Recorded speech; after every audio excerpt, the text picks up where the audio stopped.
Have you ever wondered what validation looks like in the Val 4.0 concept? We will take you through a series of episodes to talk through the different aspects and milestones of what this entails by using a QbD approach with knowledge and risk management as enablers. To demonstrate these key concepts, we will be using the ACE case study written by the CMC steering group to demonstrate effective knowledge management in a digital system using a QbD approach following ICH Q8 through ICH Q12.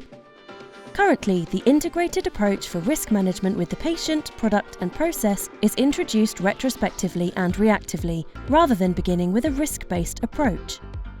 Effective knowledge management is identifying, then controlling, then verifying risks in a continuous loop, to essentially managing knowledge about your patient, product and processes. Validation 4.0 is an approach to validation that is rooted in quality by design, with iterative quality risk management from concept through post-marketing, in order to land in a state where control can be continuously demonstrated in regard to patient safety and product quality. Validation 4.0 can be achieved by approaching knowledge management, KM, in a sequential and methodical way, in line with ICH guidelines.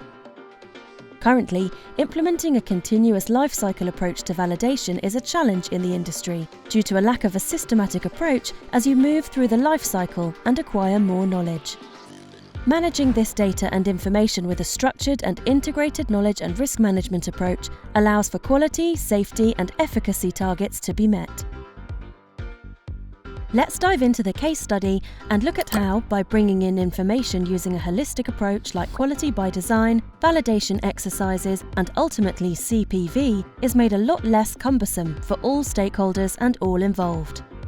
The ACE case study was published in 2008 by the CMC-IM working group with the aim of showing the development, manufacture, and scale-up of a tablet.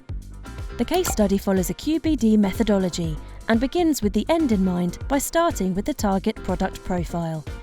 It then, following the QbD roadmap, moves on to the quality target product profile, resulting in a product risk assessment to highlight the CQAs from the QTPP, as well as provide justifications. It then moves on to begin describing the manufacturing process with the key process inputs and outputs, such as equipment, parameters, materials, and quality attributes. And an initial risk assessment on the process is carried out against any risk towards final tablet product quality.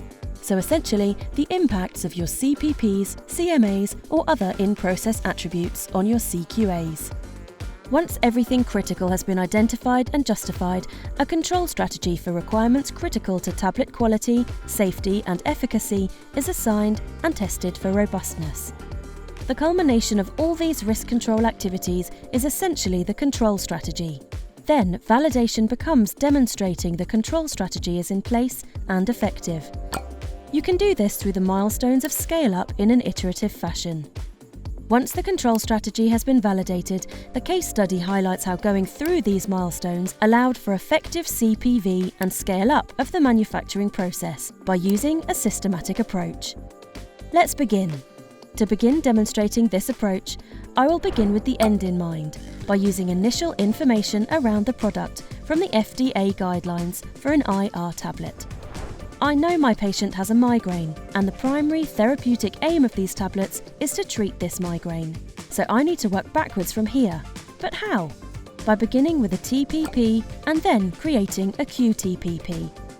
I can take my pre-existing information, copy it into a template, and then upload this template into a digital system that is validated. Once this is brought in, I can then track information and updates to my QTPP more easily. So, by keeping the end user in mind from the very beginning, which essentially is quality by design, this is where the importance of the target product profile comes in, and the link between TPP and quality target product profile. The patient quality targets are derived from the TPP, which manages patient specifications, whereas the QTPP is used to manage product specifications. Per ICH Q8, the QTPP needs to include characteristics relating to drug quality, safety, and efficacy, as we can see here.